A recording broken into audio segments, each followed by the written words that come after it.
this is Jerry Warner, and he's in trouble.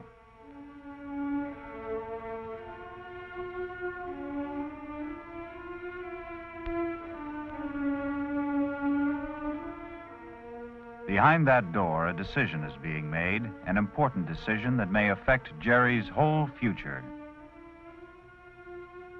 Boy, I never thought I'd be sitting here like this. Sure, I knew other kids who'd been suspended from school and all the trouble they had, but I never thought it'd happen to me. Well, so they suspend me. So what? That's okay, too. The other kids will still think I'm a pretty big man, only it is going to be a lot of bother. How come I got into this mess anyway? How come?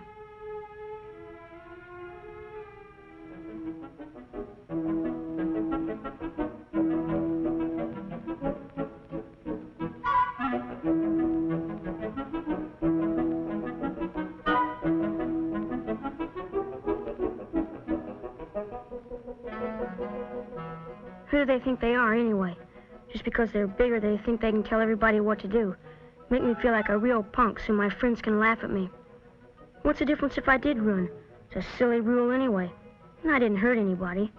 Nobody's gonna tell me what to do.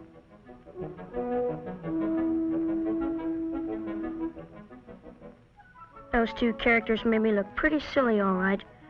Well, I'd show everybody what I think of that sissy stuff.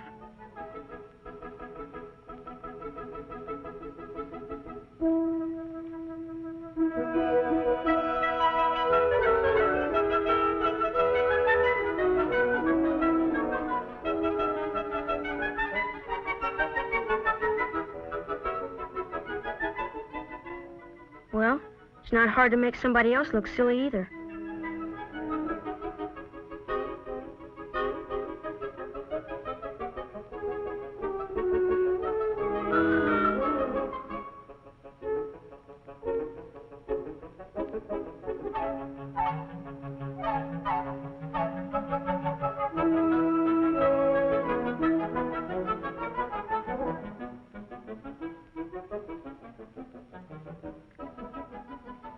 I didn't really want to fight that guy. I was only clowning. But everybody was watching me, and I couldn't back out, could I? They'd think I was chicken. Mom called the whole thing a storm in a teacup. After all, boys will be boys, she said. It wasn't as if I'd done anything terrible, just a little fight. Sure, the school has a rule against fighting, and when you come right down to it, I did start the whole thing. I guess I was in the wrong, but Mom was on my side. So what could I lose? Still, I suppose she had to agree to letting them discipline me. But 1 week on the trash detail, boy, especially in the girls' section, that was really humiliating. The other kids are probably laughing their head off, and at my expense.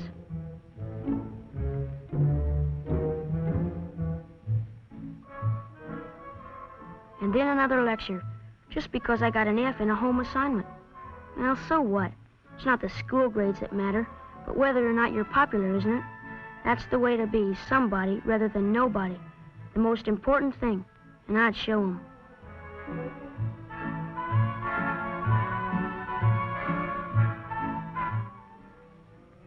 I'd show them that I was somebody, not afraid of anything. I'd show them a real stunt.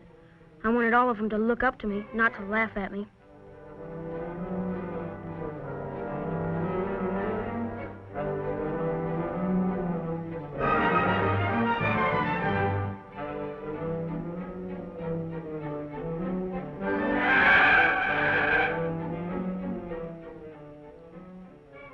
It was a close call, all right, and I was scared.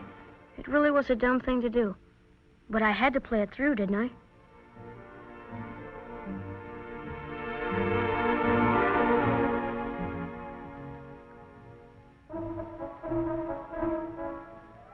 Here it comes, another lecture. Someone else to tell me, do this and don't do that, even after school.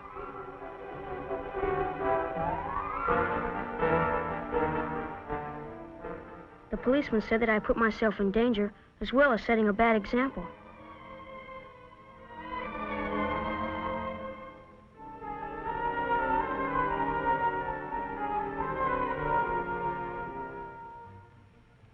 I got away with it this time with just a warning.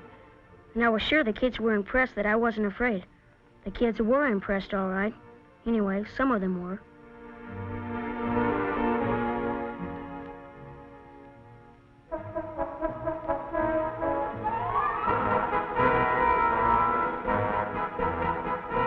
I wondered what all the others thought. Most of them didn't belong to my gang, of course. They thought that getting good grades and obeying the rules were the things to do. Sure, they'd sometimes watch when I did a stunt or something and laugh. I'd sometimes wonder if they were laughing with me or at me. Anyway, I was pretty sure my own group, even though it was a small one, thought I was a big man. That Carol, she was pretty impressed with me, all right.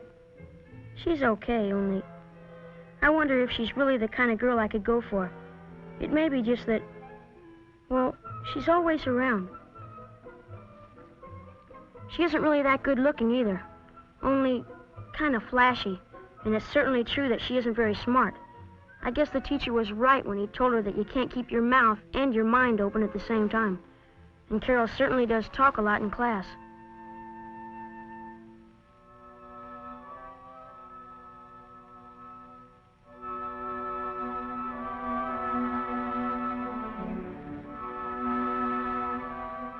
Maybe the fellows of the gang weren't the greatest, but I didn't want to be left out. Like when the guys wanted to stop and fool around at Dino's.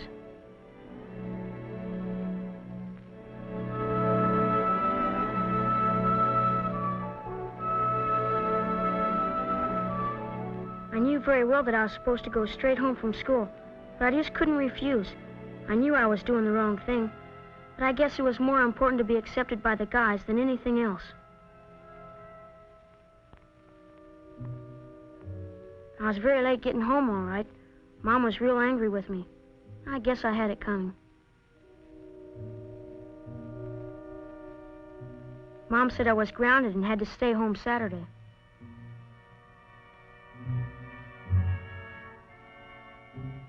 And it wasn't any fun to have to tell the kids that I couldn't go with them after all. They knew why, and I felt I was losing my reputation for being a big man.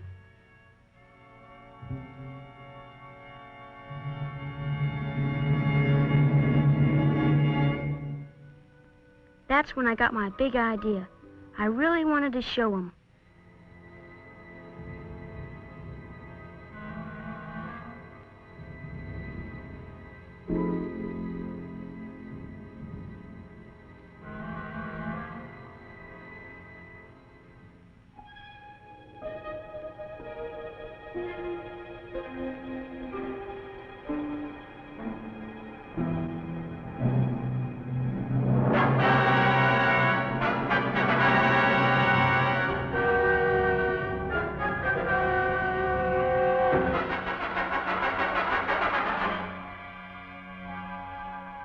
Well, I guess I have a good idea now why I'm sitting here, in this fine mess.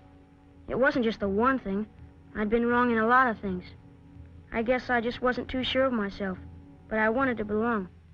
And so I tried to play the big man by showing off and by refusing to listen to anyone with authority. Most of the other kids were getting along with authority okay, and it did seem to pay off for them. But everyone has a boss. I guess it's about time I learned that too. Jerry wanted to be accepted and liked and admired by his friends. But all his showing off and rebellion really just accomplished the opposite in the long run. Playing the big man, he had even placed himself and others in danger and created trouble for his friends. But he was hurting no one nearly as much as he was hurting himself. Well, he had called the tune. Now he had to face the music. But perhaps it wasn't too late. He had been wrong. He knew that now. Perhaps he would get another chance. Jerry did get another chance. He had taken an honest look at himself and had come up with some good answers. If he's smart enough to act upon them, then he is taking the first step toward growing up.